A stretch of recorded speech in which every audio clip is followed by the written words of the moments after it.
Hi everyone, welcome back to our channel. My name is Aurélie and I'm the VP External for Concordations for Parkinson's.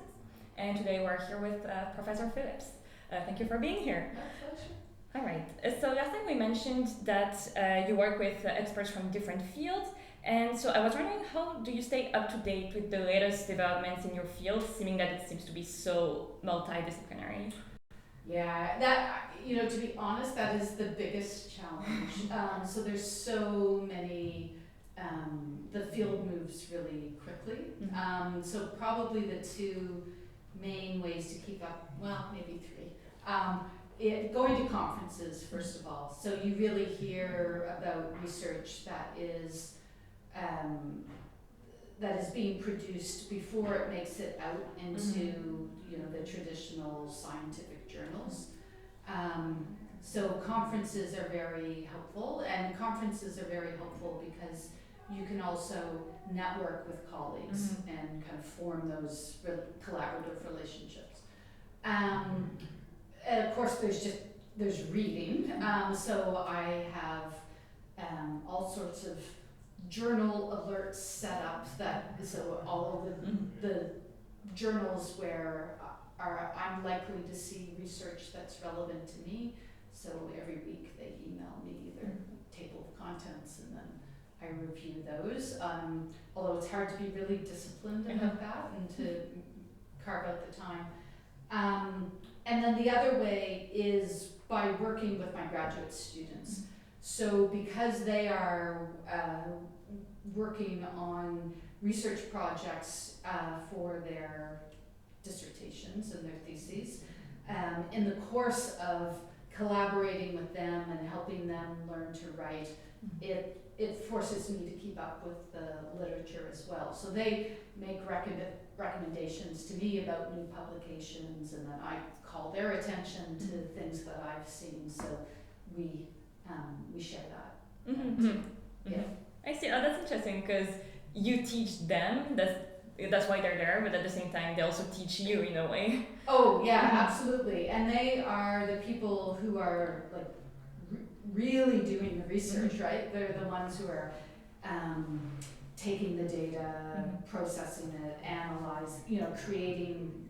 For some of my grad students, they're working with structural and functional brain images. Right. And so they're the people who are really running those analyses. Yeah. And we may meet once a week or every 2 weeks to look over the results, and I can help advise them. But they're the ones like pressing the buttons on the computer. So it's very collaborative. Okay, I see. Oh, that's interesting. All right, so I guess now we're kind of changing subjects. We had mentioned this briefly last time about languages, how languages can be helpful in providing some stimulation and possibly even helping prevent the onset of cognitive impairment. Sorry. So, what is the relationship between multilingualism and cognitive aging? Do you think that being fluent in more than one language could help provide some protection against cognitive impairment? Yeah, so this is a really, really complicated question.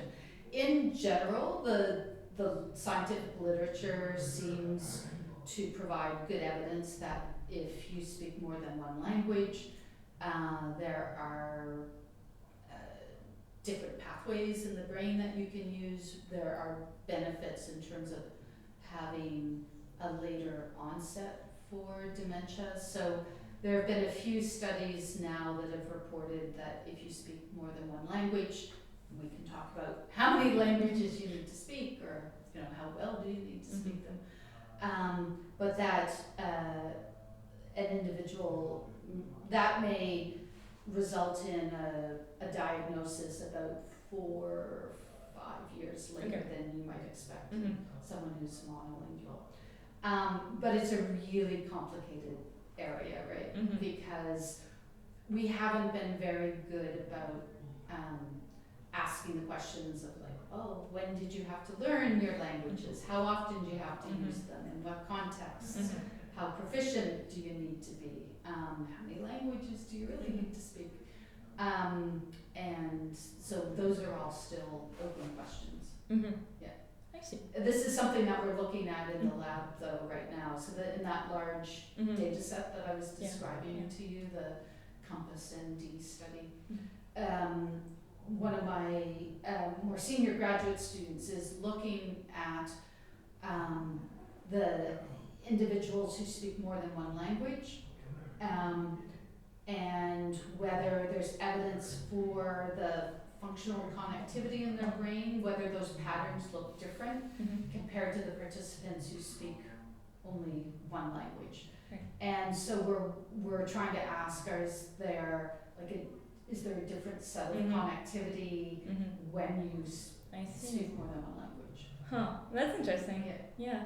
And I guess more broadly, besides maybe learning another language, what are some habits that I should develop right now or that could provide some protection against cognitive impairment, or that could be beneficial for healthy aging? Yeah. So we could go back to those 12 modifiable risk factors, but the short answer is everything your grandmother told you, right? So exercise, eat well, like lesser amounts of meat, real vegetables, non-processed food, keep your blood pressure under control, diabetes, keep your blood sugars under control, have a rich social network, go out in nature,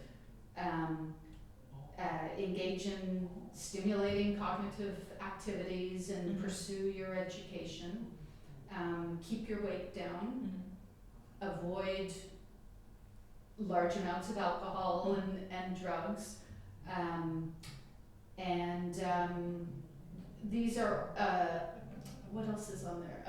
Air pollution, avoiding air pollution. So in general, we know that people who live in green neighborhoods have better health outcomes as well. So everything you think your grandmother would have told you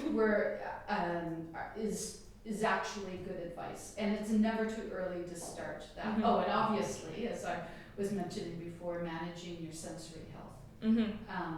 So avoiding exposure to noise so that you protect your hearing, or if you do with age develop a hearing loss,